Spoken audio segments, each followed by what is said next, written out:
check it out.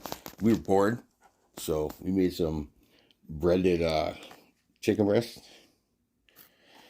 We didn't make it. We got it from the deli, but we diced it up and tossed it in barbecue sauce, and then put some mayo on top on like a nice hot croissant.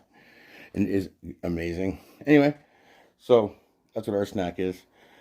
Beautiful girl from Michelle has hers, and we also gotta have, check it out. You gotta get the juice box, right? And then she said to finish her snack. What's it called? Lunchable snack pack. One of those, right? Not a bad lunch. I guess it'd be more dinner, but not bad. And we're gonna watch a movie.